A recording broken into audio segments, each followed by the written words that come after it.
আসসালামু আলাইকুম। আমি রুম ইতালি থেকে বলছি। আমি ফেসবুকে প্রায় ভিডিও বানাই, কাউকে কোনোদিন বলিনি আমার ভিডিও শেয়ার করার জন্য। আমি কিছু কথা বলবো, আপনারা আমার এই ভিডিওটা শেয়ার করবেন। এখন এই ছাত্র আন্দোলন নিয়ে যা হইতেছে, ঠিক আছে না, এখনই সময় বাংলাদেশের সকল মানুষ একসাথে এই ছাত্র আন্দোলনে যোগ দেওয়া, ঠিক আছে নি। আর এই যে ছাত্রটাকে যেভাবে গুলি করে মারলো এই পুলিশের বাচ্চা, এর মনে হয় জন্মেরও সমস্যা আছে। আমি তো এই ভিডিওটা দেখলাম, ওই ভাই বুক এভাবে দাঁড়ায় আছে। তো এই এই ছাত্রটাকে গুলি করার কি দরকার ছিল পুলিশের বাচ্চা? হ্যাঁ, আমি তো দেখলাম এই ছাত্রটা কোনো দোষে নাই। এই যে শুয়ারের বাচ্চা ছাত্রটাকে গুলি করছে, এর বুকটা একটুও কাঁপে নাই। কিভাবে পারে একটা মানুষ গুলি করে মারি ফেলাইতে? এটা সম্ভব? আর অনেক ছাত্রলীগ নেতা দেখছি ভাষণ দিতেছে, আরে ভাই এটার পিছনে অনেক ষড়যন্ত্র আছে। ভাই আপনারা যদি এত ষড়যন্ত্র মনে করেন, এই ছাত্রদের কোটা আন্দোলন যেটা করতে সেটা আপনারা মানি নেন। এটা মানি নেওয়ার পরে দেখেন ছাত্ররা আবার কি আন্দোলন করে নাকি? যদি মানি নেওয়ার পরে আন্দোলন করে তাহলে আমরা বুঝবো, আমি একজন বাংলাদেশের নাগরিক, বুঝবো হ্যাঁ না এখানে ষড়যন্ত্র আছে। কিভাবে সম্ভব? কথা বলা ভাষা পাওয়া যাইতেছে না।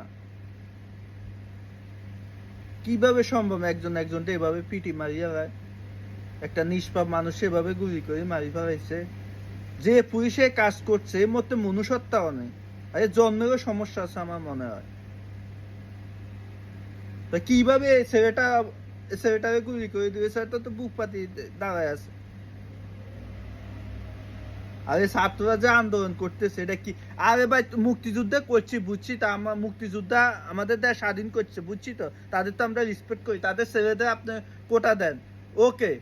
এখন নাতি নাত করে কোটা দিতে হবে, এটা তো কোনো কথা নাই।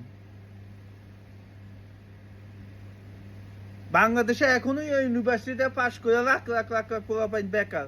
আপনারা 65-70% কোটা বুকিং দিয়ে রাখেন। তে বারে পড়াশোনা করে কি লাভ হইব?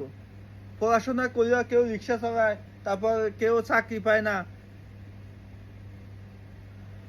তাই এই ইউনিভার্সিটি খুঁজা, মানে এত বড় বড় ইউনিভার্সিটি খুঁজা, মানে তাই তো এগুলো কি বলবো, এই ইউনিভার্সিটি গুলো তো তাই তো ব্যবসা করে, ব্যবসার জন্য বসাই রাখছে, তাই দেওয়া যায়। আর আমি ইউনিভার্সিটি শেষ করে পাশ করে বাড়ি যাম, আমি যদি চাকরি না পাই পড়াশোনার দাম কি? 25-26 বছরে শেষ করে পড়াশোনা শেষ করে যখন বাড়ি, তখন চাকরি খোঁজ করতে করতে এই সার্টিফিকেট শেষ হয়ে যায়। তে পড়াশোনার লাভ হইল কি? আমি এই যে পুলিশ, এই যে ছেলেটাকে গুলি করে মারছে, এই পুলিশটার উপর আমি খুবই খুবই খুবই খুবই খুবই ক্ষিপ্ত। এই যদি সামনে পাইতাম আমি মারতাম এর মুখে।